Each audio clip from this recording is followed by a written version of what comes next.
Hi folks, Mike Schramke with Larry Stove Sand Equipment.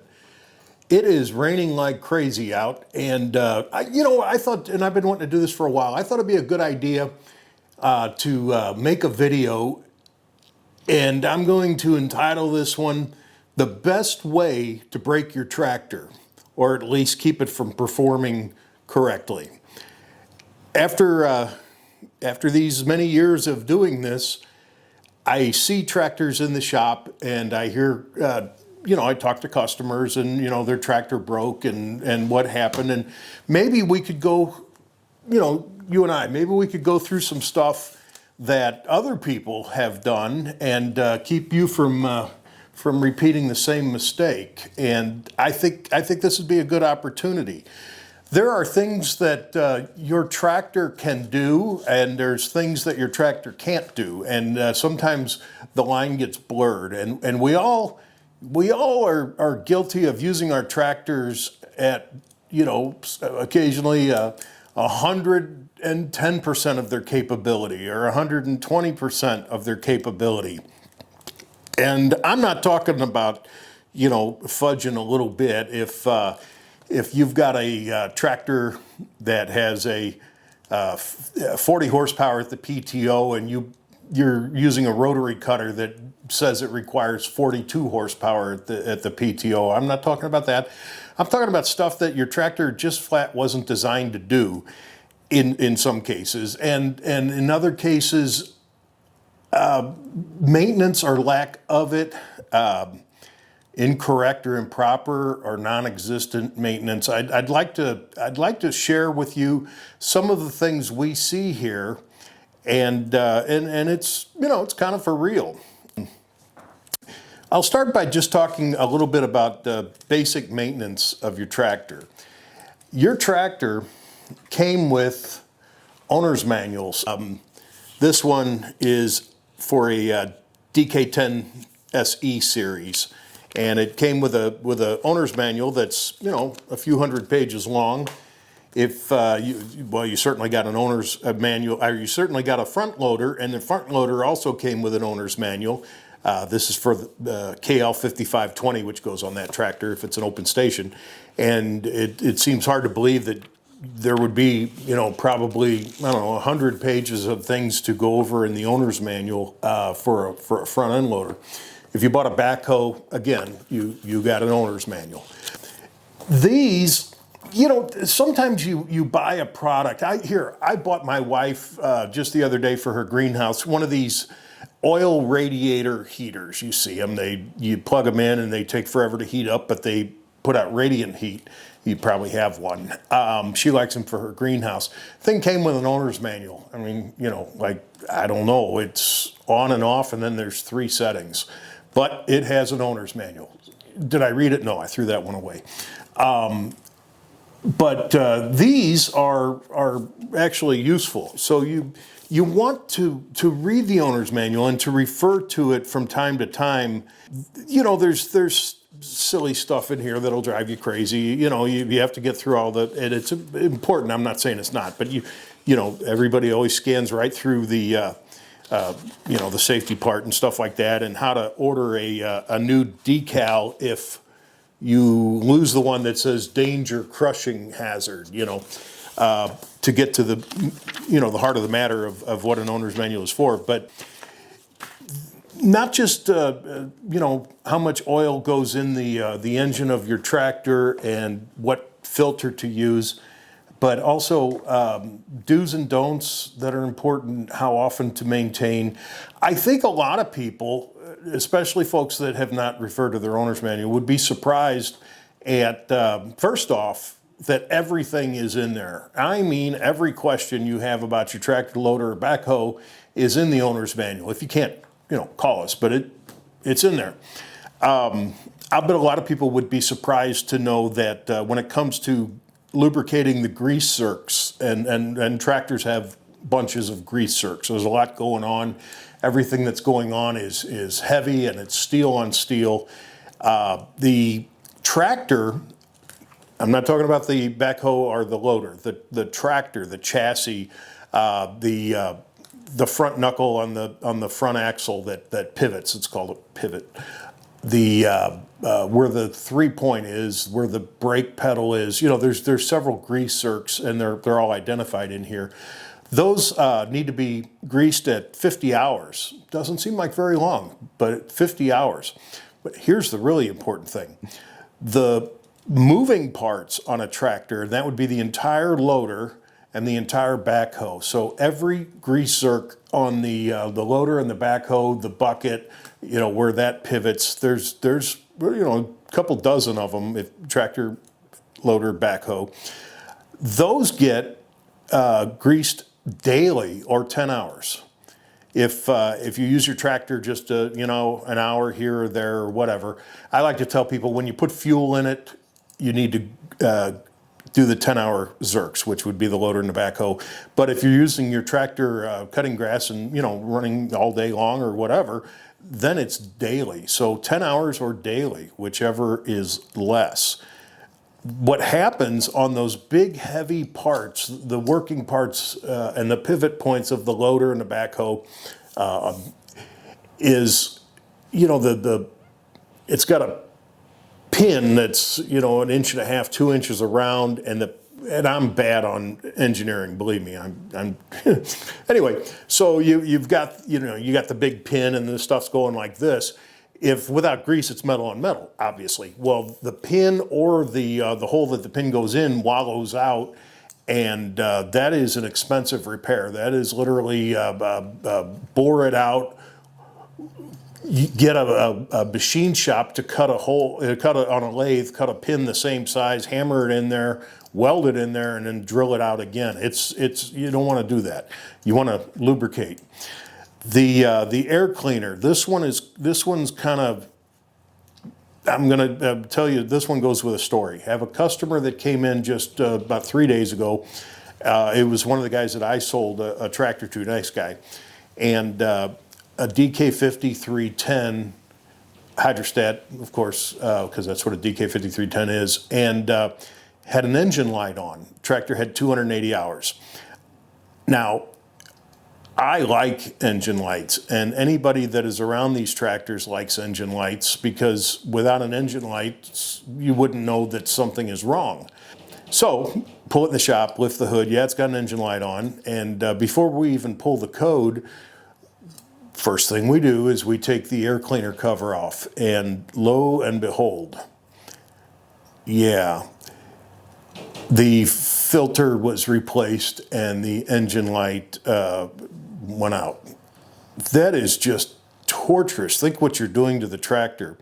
The air intake that's completely obstructed doesn't feed the engine with air, but in this case on a DK5310, that engine is turbocharged. That means the turbocharger gets no air either. And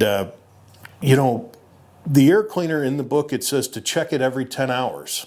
And that's reasonable.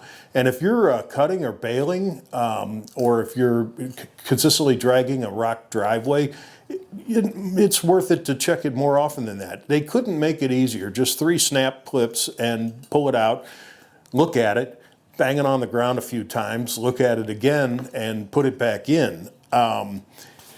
You can, of course, run some compressed air inside out at a low volume, inside out to clean it pretty well, and then replace the darn thing. Replace it annually or 200 hours. Most people, it's annually. They don't cost much. They're cheap. You can buy them from us. You can buy them from O'Reilly's Auto Parts. It's just an air cleaner. It's not mystery, and they work well, but they have their limitations. Speaking of this particular tractor, our concern was, now that we 280 hours, and you saw the air cleaner, we were concerned about the turbocharger. The turbocharger is as I said, it sucks air. Now, it was fine. There was nothing wrong with it, which leads me to my next subject. Speaking of one thing that applies, especially on a turbocharged engine. In the book, and we're all guilty of this, and I'm telling you, you need to heed this warning. When you start your tractor, the Coyote Owner's Manual says to warm it up for 3 to 4 minutes. 10 minutes in the winter. In fact, they even put a little chart that has the ambient temperature and how long you should let it run. And why would you do that? You don't do that in your car. You just jump in your car and start it and go. The turbocharger is one of the reasons. The turbocharger is lubricated, and when the engine is cold, and this is multiplied if it's cold outside, it takes a while for the motor oil to get up and to let the turbocharger become lubricated. Turbochargers run at extremely high speed. I'm not a technician. But I'm thinking it's in the 8,000 to 9,000 RPMs. It's like a chainsaw. They run that fast, and they need to be lubricated.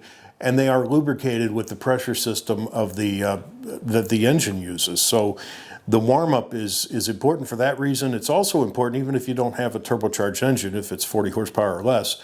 The hydraulic oil. We have, and I'm guilty too. You start the tractor, you grab for the loader to raise it up, and it's slow. Why is it slow? Well, the oil's cold. The entire tractor, the loader, if it's a hydrostat, the transmission, so much of it works off of hydraulics, and the hydraulic oil needs to circulate through. It needs to get at least a little bit pliable. And only through warm-up does that do that. When you're stopping the tractor, you get to where you're going, you turn the key off, and you jump off. I even see people that turn the key off with the throttle still up, and that's just cringeworthy. But the tractor needs to spool down, especially again if it's turbocharged. You're done using it, you bring the throttle back to idle, let it catch its breath. The book says 2 to 3 minutes, and maybe that is extreme, but maybe it's not. It allows the turbocharger to spool down. It allows the hydraulic pump, all the components of the tractor to just be able to catch their breath and then shut it off. This is just a helpful hint. When you park the tractor, especially true on a hydrostat, but it applies to all tractors. You know how when you jump on a tractor and you start it and you can't get the range selector into low, medium, or high, and you're like, ugh! So you fiddle with the go pedal, and eventually you can move it. I can tell you exactly why that happens and how to never have it happen again. When you're done using your tractor, before you put the loader down, and before you shut the engine off, put it into neutral, and then put the loader down. What happens is,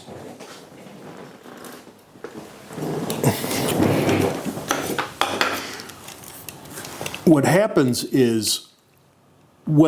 say this is still in gear, low, medium, or high, and the loader's on the ground, and you shut the tractor off, you've all seen it. The loader weight and torque actually move the tractor ever so slightly. What you just did there is you bound up the linkage on the range selector. So you get to where you're going, you let the tractor rest for 2 to 3 minutes, you put it in neutral, you shut it off, and then lower set the brake and lower the loader. That way, when you go to restart it, it'll slip right into gear. It's not bound up. Helpful hint, not anything that will make the tractor brake, but it's annoying. And it's, if it did that, it's because you parked it, incorrectly. More on the daily and checks and things like that would be the nuts and bolts of the tractor. These are tractors. They vibrate. They're under constant torque, no matter what you're doing, and they will loosen. They'll work loose the nuts and bolts. Some of them are extraordinarily important, like the wheel lugs. Those are important.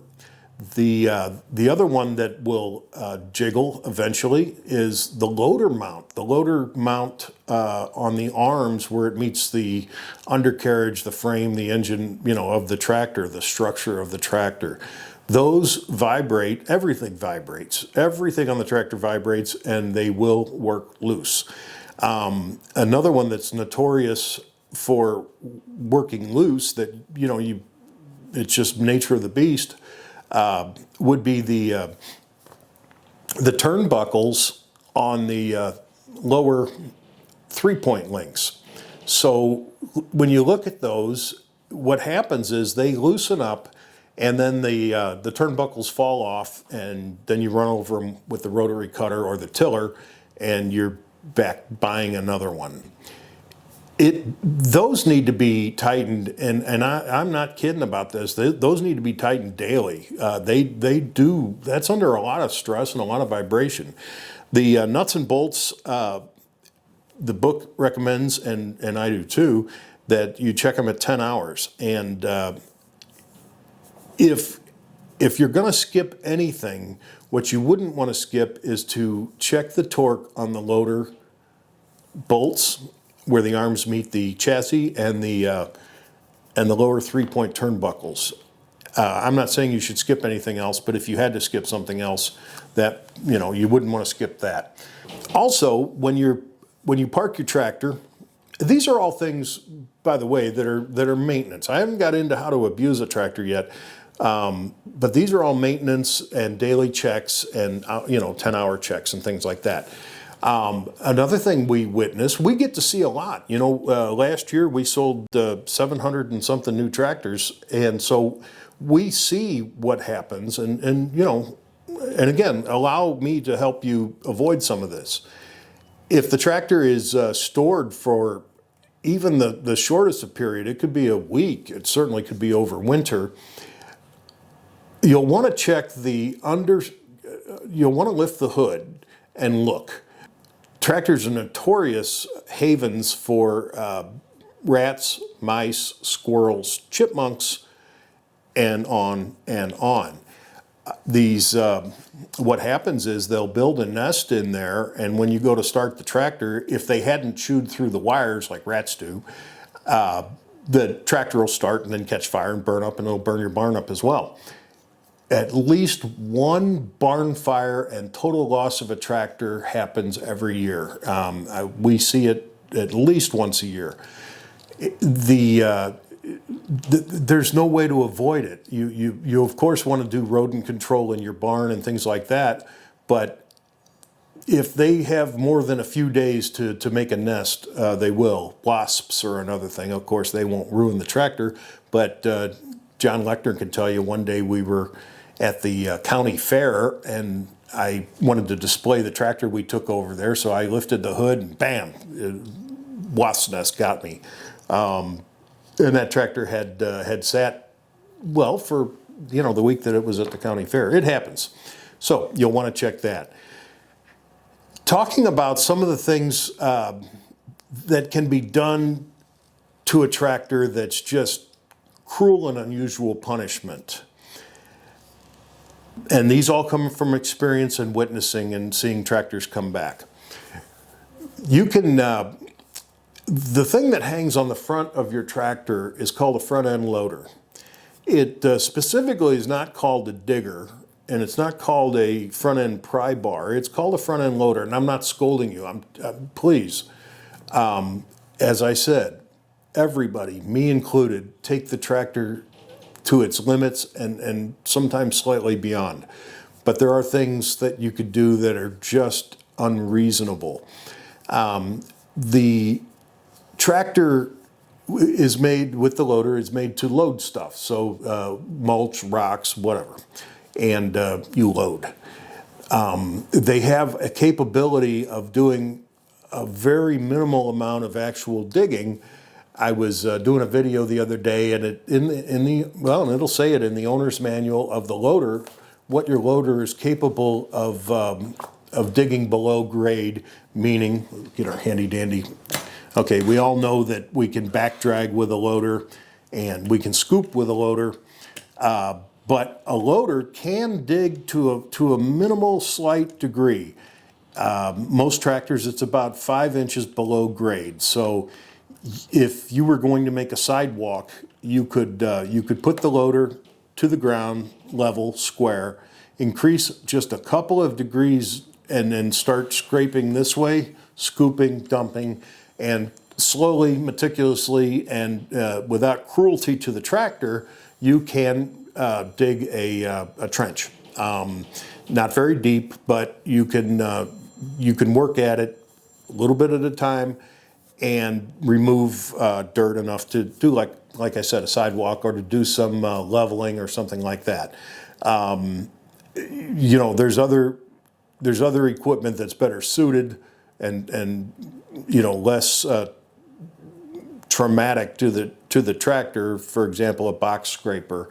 But I've done it, and it's perfectly capable of doing work like that within its limits. We had a tractor in here. It was an NX 4510, which of course has a KL 6010 loader on it, and the both pistons were snapped off. And I got to tell you, I've never seen that happen before. How in the world could both of them? They were as clean as, they were just clean brakes, and it was not an old machine. And what the customer was doing was he was trying to remove a rock. Now this is a Apple AirPods, so he wasn't trying to remove those. He was trying to remove an embedded rock, and he got under it, and he kept using the bucket to pry. And then he went one further, and from an engineering standpoint, this was pretty smart, but from a, you know, it wasn't so smart because of what happened. He put a fulcrum down. He got a big cinder block so that he could then get even more leverage on it, and that's when they snapped. It's not made for that. There's equipment better suited for that, well, such as a backhoe. And there's even a few workarounds, you know, using some 3-point items that would at least get you, you know, to be able to do that. And so that we see that. And, you know, what you don't want to do is to work the front end loader in a way that eventually torques and tweaks it out of alignment like that, because you'll drive yourself nuts the rest of your ownership experience. This will never be level. Leveling on a bucket is very important, and they'll stay level forever if you don't torque the loader arms. There's not really a repair for that. The other thing we see on, we're speaking of buckets, is people will throw a chain around a bucket and then pull a bush out, or do dragging or lifting an engine block or whatever. And this is a picture of my personal LK 3054. I sell all this beautiful shiny stuff, and this is my tractor, and I love it. It's probably 25, who knows how old it is, and you know, the hour meter quit working years ago, and it's a great machine and I love it. But anyway, I didn't do this, but this is how the bucket is, and that's obviously from somebody throwing a chain around it and doing stuff that it wasn't designed to do. Some folks will try to mitigate the potential damage by putting, by welding hooks on the top of the bucket. I'll say that that's at least a better idea than just tossing a chain around it. But those are to be used, if you do that, those are to be used with caution and with great common sense. If I was, if my wife, like she likes to do, had me at the store and bought a big tree that had a big burlap, root ball thing on it, would I throw straps around it and then maybe use these hooks to move the, yeah, sure. It's not, it doesn't seem to me that something like that would be abusive or brutal in any way. But would I hook the chain to the bucket and pull stumps out? No, and I won't. And you'll tweak, if you don't break anything, at the very minimum, you'll tweak your loader arms and you'll have this the rest of your life. And it's just, like I said, there's no fix for that. When you need to do really abusive stuff, no, not abusive. When you need to do really heavy duty stuff like pulling out tree stumps, back of the tractor has a drawbar, and that drawbar is connected to the entire, structure of the machine, the transmission, which then attaches to the engine, which constitutes the air quotes frame of the tractor. Any pulling needs to be done from the drawbar. If you don't heed my advice and you really want to be able to use a chain and pull something with the loader, at the very minimum, take the bucket off and put the chain around the attachment plate, the thing that holds the bucket on, or any of the front end attachments. At least you won't screw up your bucket. You'll still run the risk of tweaking your loader arms, but if it's not too abusive and you're just wanting to be able to pull a little bit and then lift it up high, or pull not at all and lift it up high, take the bucket off and use the tool carrier plate. But I don't even like that idea. But everybody, like I said, we are all guilty of going a little bit past what we should do. Long as we're looking out here, here's a cab tractor, very nice, and we all know that when you own a cab tractor, we have to be conscious of driving through the woods and having a tree limb clothesline the windshield or something. Glass isn't cheap, whether it's in a F-150 or a Coyote tractor. Glass is not inexpensive. You want to be aware of that, of course. But what do we see more than that is people that tore their doors off. And it happens the same way every time. Somebody is driving with the doors open and they lose sight for just a moment that the doors are open. They'll make a turn and clip the door onto something and tear it off. I understand, other than like in springtime here in Middle Tennessee, it's glorious, and that's the only time I wouldn't want to have a cab tractor. The air is just such a delight, no matter where you live. Spring is spring, and it's nice. Well, what you don't know just happened is my battery ran out in the camera, so here I am. Spielberg, I'm not. When last we met, I was yammering on and on and on about how sometimes you'd like to have the tractor open, your cab tractor, and it's tempting to leave the doors open. Don't leave the doors open. The doors can easily and with some regularity get hooked on something and literally torn off. The easiest way is to look at this. The doors are held on just by a pin and a couple of simple bolts. If you really have a hankering to let some fresh air in, just pull the door panels off, open the rear hatch, the rear window, which stays open, and do it that way. Just, a little food for thought. Two more things I wanted to mention, and then I'll let you go. You've been more than patient. This video is a long one, and I apologize. In fact, I'm probably talking to a whole bunch of people that have since found something else to watch, maybe Bill Dance fishing show or something. Look at this cutter right here, this rotary cutter. That is called ringing, that big thing that looks like a circle. And there's really only one way that this happens, that you can damage the plate, the top steel structure of a rotary cutter, and that's if you are cutting in reverse and you hit an obstruction. If you hit something, the blades will actually pop upwards and ring the deck. How do you avoid this?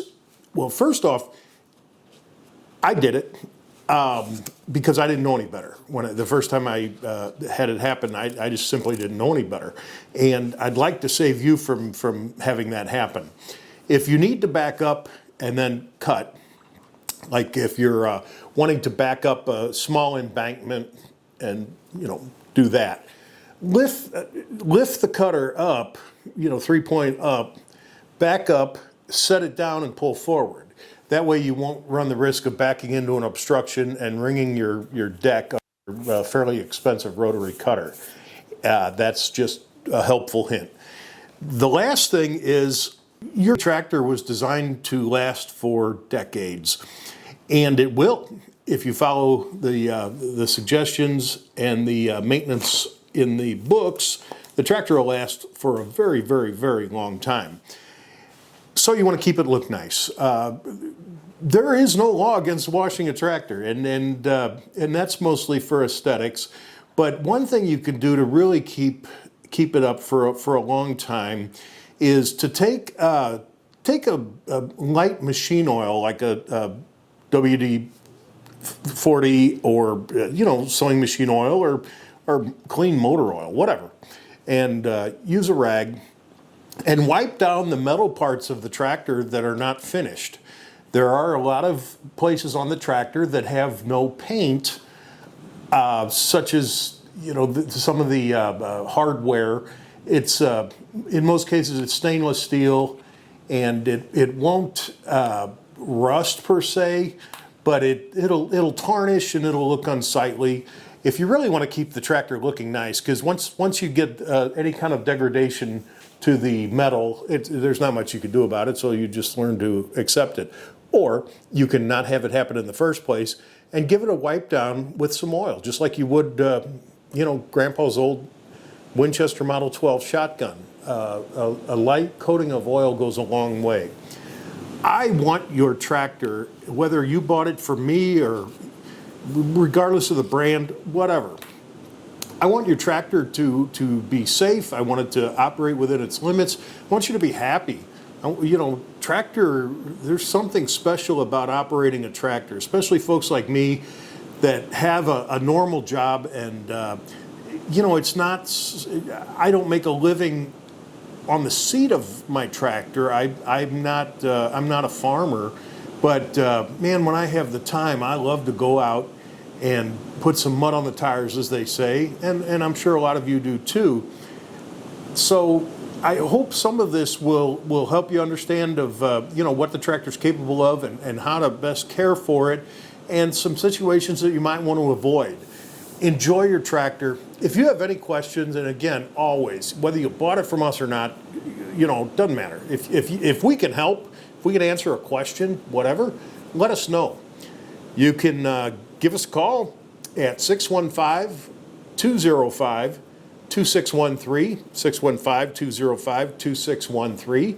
You can email us, sales@lsetractor.com, sales@lse, like Larry Stone Sand Equipment, tractor.com.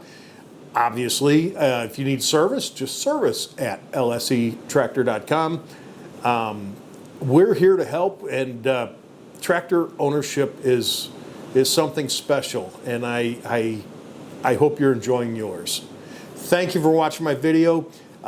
Do me a big favor and subscribe. I'd love to share with you. They're not normally this long. I won't yammer on typically this long, but I would love to have you as part of our LSE family. Thanks for watching my video.